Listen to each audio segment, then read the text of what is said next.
สวัสดีท่านผู้ฟังกัลยาณมิตรทุกท่านพบกันอีกครั้งกับคิดดีทำดี Channel ช่องทางที่เราได้นำเรื่องราวแห่งความเชื่อดีๆมาให้ท่านผู้ฟังได้รับฟังเช่นเคยท่านผู้ฟังครับในช่วงเวลาที่โลกของเรากำลังเผชิญกับความเปลี่ยนแปลงและความท้าทายทั้งในด้านการเมืองการสงครามและความขัดแย้งระหว่างประเทศความสงบสุขและความร่วมมือเป็นสิ่งที่หลายฝ่ายต่างกำลังมองหาโดยเฉพาะในกรณีของข้อพิพาทระหว่างประเทศไทยและประเทศกัมพูชาซึ่งมีผลกระทบต่อภูมิภาคและประชาชนที่เกี่ยวข้องอย่างใกล้ชิดความตึงเครียดในบริบทนี้อาจสร้างความวิตกกังวล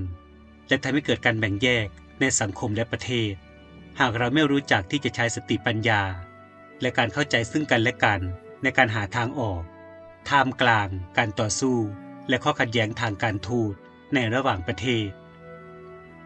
หลวงปู่ศิลาสิริจันโทเจ้าอาวาสวัดพระธาตุหมื่นหินจังหวัดกาฬสินธุ์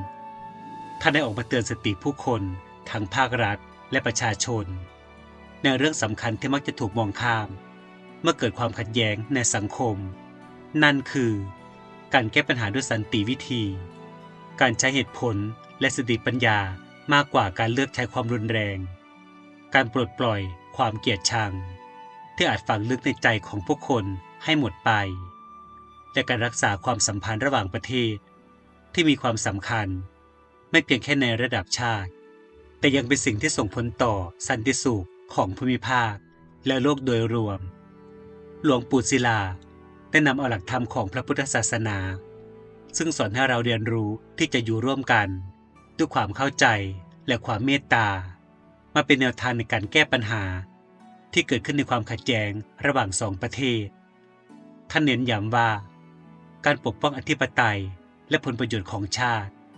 ไม่จำเป็นต้องทำให้เกิดความสูญเสียในแง่ของชีวิตและทรัพย์สินของประชาชนและไม่ควรเป็นการนำไปสู่ความรุนแรงที่ทำให้แผลของสังคมเกิดขึ้นยาวนานและลึกซึ้งการแก้ปัญหาจึงควรหาจากความเข้าใจที่ลึกซึ้งและการพูดคุยที่มีเหตุผลซึ่งอาจนำไปสู่การผ่อนคลายความตึงเครียดและช่วยทุกฝ่ายมองเห็นผลลัพธ์ที่ยั่งยืนและสันติสุขท่านผู้ฟังครับท่ามกลางปัญหาที่ซับซ้อนและละเอียดอ่อนนี้หลวงปู่ศิลาสิริจันโทท่านได้ย้ำเตือนว่าไม่มีทางที่ความขัดแย้งจะคลี่คลายไปได้โดยเร็วหากเราทุกคนยังไม่สามารถหาทางออกที่เหมาะสมในระดับจิตใจและจริยธรรมดังนั้นการปรับทัศนคติของประชาชนและผู้ที่เกี่ยวข้องทุกฝ่ายให้หันมามองเห็นคุณค่าของการใช้สติปัญญาในการแก้ไขปัญหาจึงเป็นสิ่งที่สำคัญ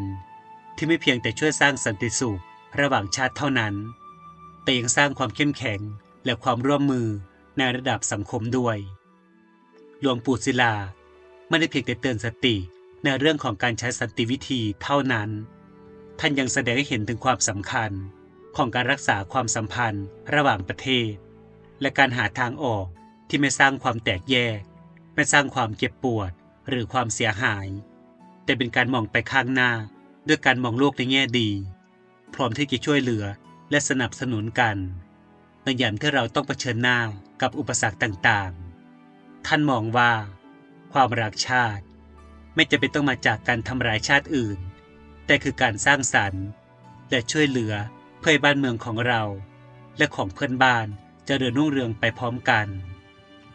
คำสอนของหลวงปู่ศิลาในครั้งนี้จึงเป็นสิ่งที่สอนให้เราเข้าใจถึงความสำคัญในวิจารณญาณที่ดีในการตัดสินใจและการเลือกใช้หนทางที่นำไปสู่ความเป็นธรรมและสมานฉันท์ระหว่างผู้คนและชาติในโลกที่มีความหลากหลายและเต็มไปด้วยความท้าทายอย่างนี้หลวงปู่ศิลาสิริจันโทท่านเป็นพระอาจารย์ที่ได้รับความเคารพนับถือจากศิษยานุศิษย์และชุมชนในวงกว้างท่านเป็นผู้ที่รู้จักในด้านการสอนธรรมะและเผยแผ่คำสอนของพระพุทธศาสนารวมทั้งการดำเนินชีวิตที่ยึดมั่นในความถูกต้องและการอยู่ร่วมกันอย่างสันติสุขอย่างไรก็ตามครับท่านยังได้ออกมาแสดงความคิดเห็น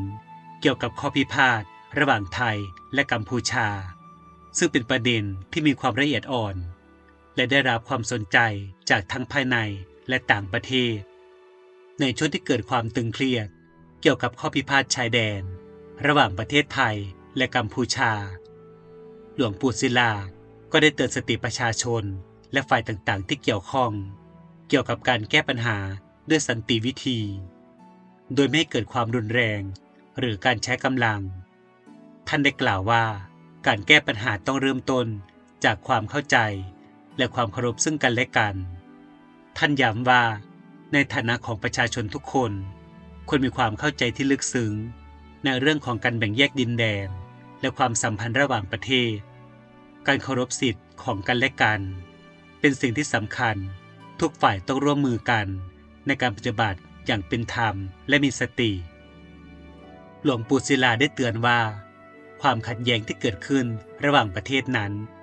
ไม่ควรเกิดจากการฟังแต่เพียงฝ่ายเดียวหรือการตัดสินใจจากอารมณ์แต่ต้องคำนึงถึงหลักธรรมชาติและกฎหมายระหว่างประเทศโดยท่านได้กล่าวถึงหลักของสันติสุขซึ่งเป็นหนึ่งในหลักการสำคัญของพระพุทธศาสนาว่าเป็นการดำเนินชีวิตที่สอดคล้องกับความยุติธรรม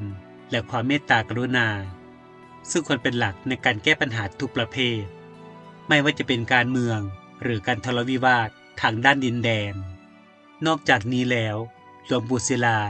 จะได้กล่าวถึงความสำคัญของการสร้างสมานฉันท์ระหว่างคนในชาติซึ่งในมิติของการเสริมสร้างความเข้าใจระหว่างประชาชนและรัฐบาลรวมถึงระหว่างสองประเทศที่เกี่ยวข้องการเคารพในความแตกต่างและการมองหาทางออกที่ไม่ทำให้เกิดความสูญเสียแก่ทั้งสองฝ่ายเป็นวิธีที่ทุกฝ่ายควรยึดถือท่านเชื่อว่าแม้จะมีความแตกต่างกัน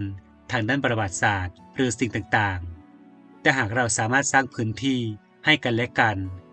ในการพูดคุยและทำความเข้าใจปัญหาจะสามารถคลี่คลายไปได้ด้วยดีหลวงปู่ศิลาได้ย้ำว่าการแก้ปัญหาด้วยการใช้กำลังหรือความรุนแรงไม่สามารถแก้ปัญหาได้อย่างยั่งยืนท่านมองว่าเมื่อมีการใช้กำลังเกิดขึ้นมักจะนำมาซึ่งความสูญเสียทั้งในด้านชีวิตและทรัพย์สิน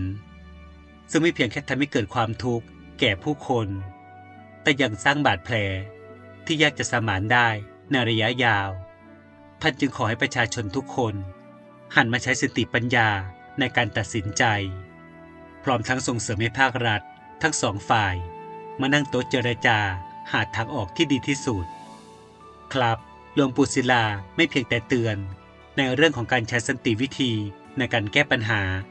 ท่านยังได้สอนให้คนไทยรู้จักการรักชาติอย่างแท้จริงโดยไม่มุ่งหวังให้เกิดความแตกแยกแต่ควรมุ่งมั่นทำในสิ่งที่เป็นประโยชน์ต่อสังคมและประเทศชาติอย่างแท้จริงหลวงปู่กล่าวว่าการรักชาติไม่ได้หมายถึงการทำร้ายประเทศอื่นแต่คือการสร้างความเจริญรุ่งเรืองให้กับประเทศของเราพร้อมที่จะยื่นมือช่วยเหลือเพื่อนบ้าน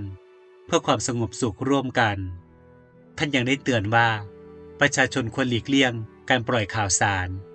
ที่อาจสร้างความตึงเครียดหรือการกระทำที่อาจกระทบต่อความสัมพันธ์ระหว่างประเทศการใช้สื่อสังคมออนไลน์หรือการเผยแพร่ข้อมูลที่ผิดพลาด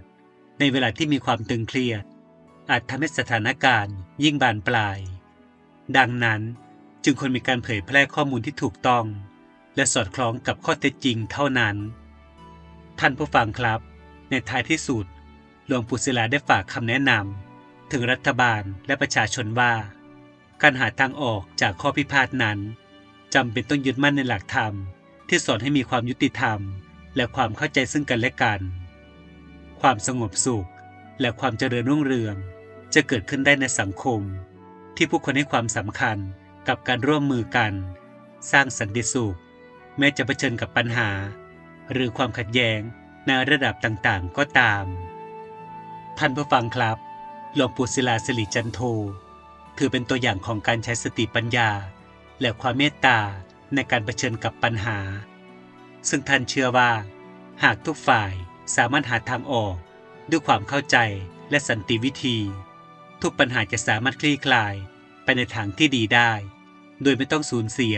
สิ่งที่สำคัญในชีวิตและหลวงปู่ศิลาสิริจันโท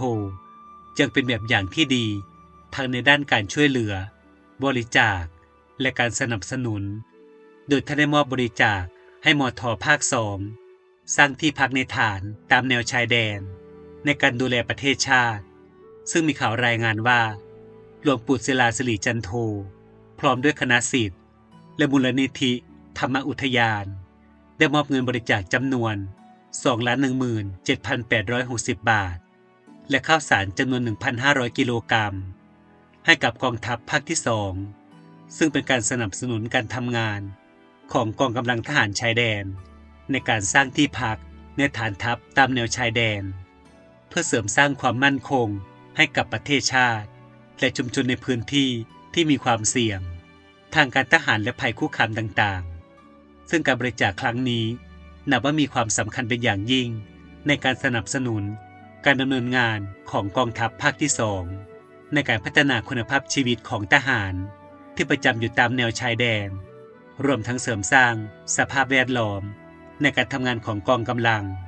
ที่เผชิญกับอุปสรรคและสถานการณ์ต่างๆที่อาจเกิดขึ้นในพื้นที่ชายแดนโดยเฉพาะในด้านของการสร้างที่พักและสิ่งอำนวยความสะดวกที่จำเป็นเพื่อให้ทหารสามารถปฏิบัติหน้าที่ได้อย่างเต็มที่และมีคุณภาพชีวิตที่ดี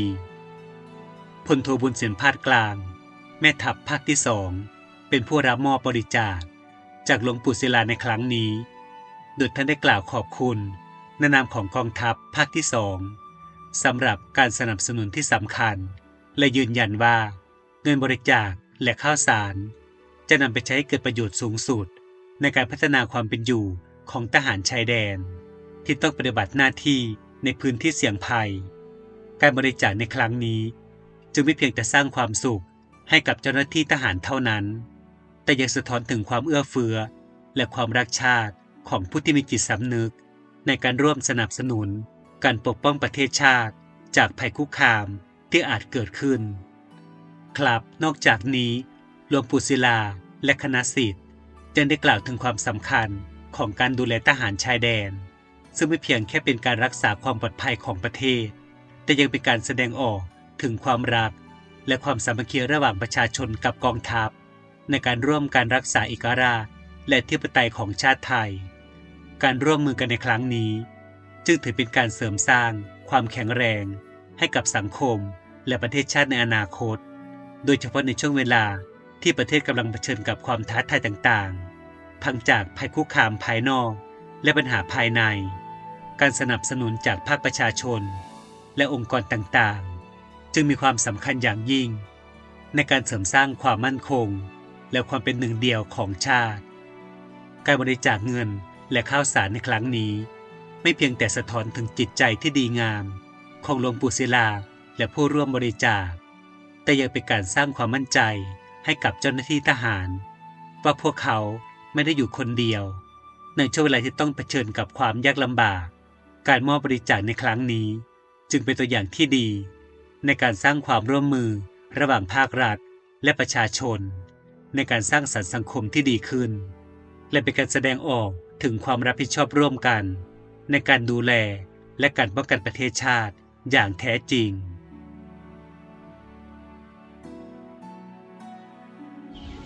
ปนาโปโหติคันติโกผู้มีความอดทนย่อมเป็นที่ชอบใจของบุคคลอื่นช่องคิดดีทำดีชาแนลขอบพระคุณเนื้อหาที่มาข้อมูลที่ได้นำเรื่องราวดีๆมาเผยแผ่เพื่อเป็นธรรมทานแก่ท่านผู้ฟังขอบพระคุณท่านผู้ฟังกัลยาณมิตรทุกท่านที่มีส่วนร่วมในการรับฟังสุดท้ายนี้ขอทุกท่านประสบพบเจอแต่ความดีมีแต่ความสุขคุณพระรักษาเทวดาคุ้มครองทุกคนทุกท่านสวัสดีครับ